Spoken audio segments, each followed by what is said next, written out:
Report, President Trump's State of the Union address and the Democratic response. Here now from Washington, D.C., Tony DeCopel. So good to be with you on a very big night for Washington, a very big night for the country. This is the first official State of the Union address of President Donald J. Trump's second term. It's a night when our entire government, give or take, and we'll talk about the take part in just a moment, is going to be gathered in the House chamber. They've already begun to arrive just a couple miles from where we are sitting tonight. And with so much of the nation's business at a crossroads this evening, all the issues that matter most to you, from the economy to immigration to foreign policy, we at this table are going to be talking about that tonight, and we expect the president will be talking about it as well. There is typically no bigger speech for a president, certainly no bigger audience on any given night, no grander setting as well, no better chance overall to take the country's undivided attention and to try to shape it. The timing matters a great deal tonight as well, ahead of a major midterm election in the fall, with yet another massive buildup of U.S. military power in the Middle East, and just days after the first significant setback for this White House at the Supreme Court. With the chamber full of a who's who there in Washington, we're also watching for who will not be there. More than 50 congressional Democrats at last count, a record number, have chosen to skip the speech tonight and instead join an alternative event, one or another, all around town. So, for what to watch tonight, for what to listen for tonight, we've got you covered. On all that and more, our entire team is here in Washington with me, and it is an all-star team indeed. Margaret, it's great to have you in particular. You know, you cover this city in a big way every single Sunday. This is a really big weeknight, probably the biggest there is when it comes to politics in the city. What are you expecting tonight? Is 2 hours really in the realm of possibility? How ready should people be? Get your popcorn and get ready here. We do expect President Trump, who loves that call and response and that dynamic, to really relish this moment, and it may go on for a while. I think that's a safe bet. But Tony, in terms of what to expect, we know from our CBS polling that 61% of Americans disapprove of how this president is handling the economy. Tonight he's going to try to convince them that what they're feeling isn't reality, that they should instead be looking at that stock market boom, that we are instead going to look at an inflation rate that he will be correctly able to say has ticked down since he has taken office. But they aren't seeing their wages keep up with what they're spending. We saw the Chairman of the Joint Chiefs just a few moments ago on your screen, along with other heads of the military. We may not get clarity on what he is doing with that military buildup in the Middle East, but we know that Thursday he's sending his son-in-law, Jared Kushner, and Steve Witkoff to negotiate with Iran to try to get a diplomatic deal. And from the president, who spent so much time on foreign policy, he's probably going to focus more on domestic. But today, of all days, it is the mark of 4 years of the largest land war in Europe since World War II, and that has frustrated the president. He hasn't been able to get Vladimir Putin to agree to the peace that he promised would come quickly. Yeah, just to clue in our viewers here, direct their attention to the screen. You see, of course, there the First Lady. Just before we came on the air, we had the Joint Chiefs come in, a lot of brass there. We saw the Chief Justice of the Supreme Court and 3 Associate Justices in attendance tonight. The entire cabinet is there as well, and the entire Trump family, including Barron Trump there on the right-hand side of your screen. There's a lot of activity in the hall as we await the president's arrival. And Major, you've seen a lot of these. Sure. How's tonight going to be different? So just a quick word on the sequencing. You don't give a State of the Union until you've been president a year. The president addressed a joint session last year, but it was an economic address articulating his vision as a newly elected president. Let's go back a year, Tony. At that period of time in March of 2025, the president looked as if he wasn't hitting the ground running, he was hitting the ground with a bulldozer, going against the federal bureaucracy, the regulatory state, executive orders outnumbering all of his predecessors in that short period of time, pressuring law firms, pressuring private companies, pressuring universities, all of them bowing or at some level agreeing to pressure tactics from this administration. 1 year in, now there are some signs of restraint institutionally and some signs of apprehension or mixed reviews from the American public writ large. How does the president convey that he still has that momentum and turn around some of this rough political terrain that Margaret and I'm sure others around this table will indicate tonight? You know, Bob, with this president, one of the things that's interesting is there could be all the signs in the world, but is he seeing them? Is he taking them in?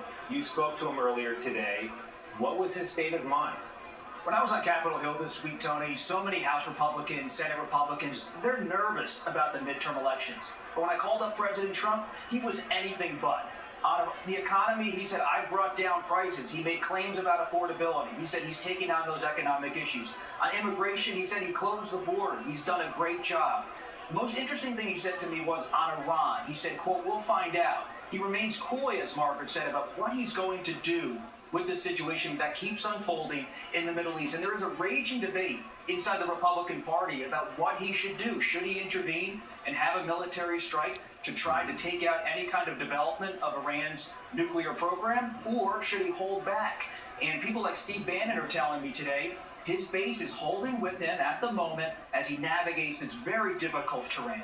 It is very difficult, and I'm so glad you brought up Iran. It's going to be interesting to listen for whether Iran is a big part of this speech, because we've got what the president likes to refer to as an armada, maybe the biggest military gathering in the Middle East since 2003.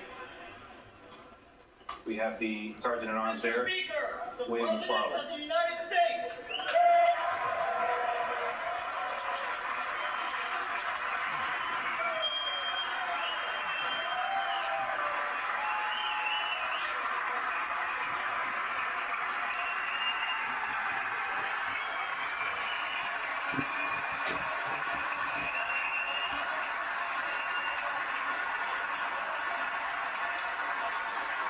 The president making a timely entrance tonight, an 8-minute trip from the White House. It's nice when people are blocking and clearing traffic for you.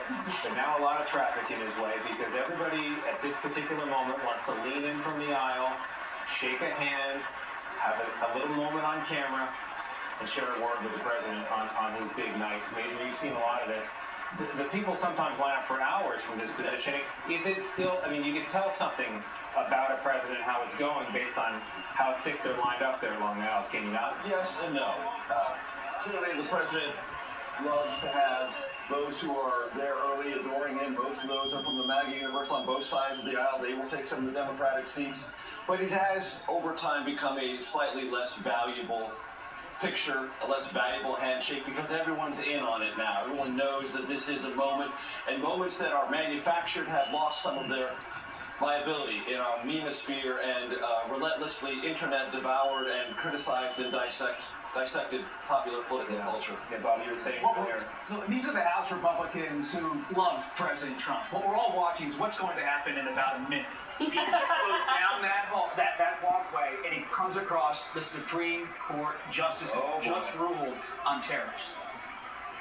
So you think about the energy that the president had for the justices as recently as Friday. Lapdogs, he called them fools. He called them, accused them of being under the thumb, or at least the influence of disloyal to foreign the powers. Constitution. Disloyal to the Constitution. Disloyal to the Constitution. It was a remarkable performance, and yeah, we will be watching closely. Someone else who's watching closely is our Ed O'Keefe. We do not have a camera on him, but he is inside the chamber, and he can tell us what the atmosphere is like. Ed? Well, Tony, the president's already been confronted with a sign that was held up by Texas Democrat Al Green, who you might catch a glimpse of again if the camera pans right. Something that right says, "Black people aren't apes." That is the sign. Texas Democrat Al Green. Black people aren't apes. We just saw a And here handshake goes as with he Chief. says hello to the justices. Lou Bylam shaking the hand of Brett Kavanaugh, who of course ruled in favor of the president's fair policy, said briefly hello to Amy Coney Barrett as he greets members of the Joint Chiefs of Staff. There are a handful, but not many, empty seats on the Democratic side of the chamber where they are not applauding his arrival, perhaps from surprise. The president there saying hello to the Joint Chiefs, of course, as they are welcoming conversations with him about potential military action in Iran. He shakes the hand of John Fetterman, the Pennsylvania Democratic senator, who, as Bob said earlier, is hoping everyone keeps it clean tonight in the chamber. But we've already seen one example of a Congress. And the president making some pretty good time up to the days. Go ahead, Margaret. Center frame there that they want you to see was that George Washington gavel. It doesn't look like it'll be used, but it's on displays. We talk about the president really trying to celebrate the 250th anniversary of our country, a nod back to General George Washington, who played such a role there in founding our country. And he's going to, throughout this evening, we know, try to weave in references to many things throughout the past 250 years, including honoring some of our military veterans. Wiafe John's here with us as well. Wiafe, you were looking at some of the excerpts that were released in the speech, and the 1776 theme was a big part of that. Let's listen in for a moment here and see if we can hear what the president's saying.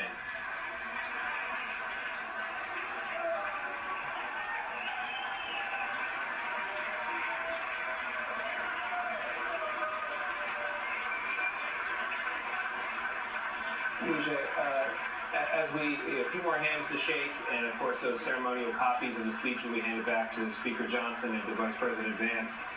That speech, which you've taken a look at some of those excerpts, what stood out to you?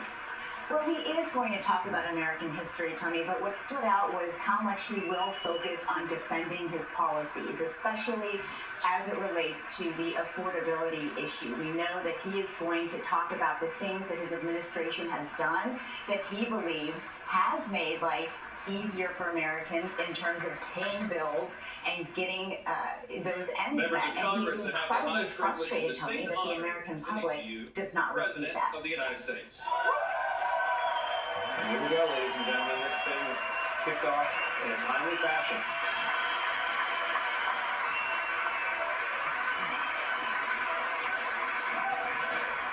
And now, Donald J. Trump, his first State of the Union address of his second term.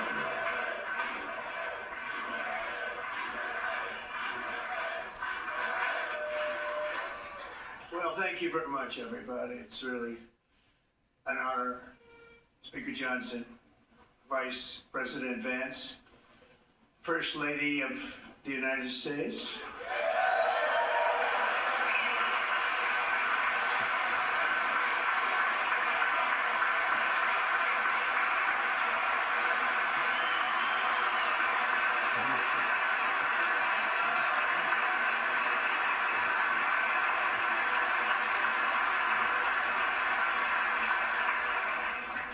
Second Lady of the United States.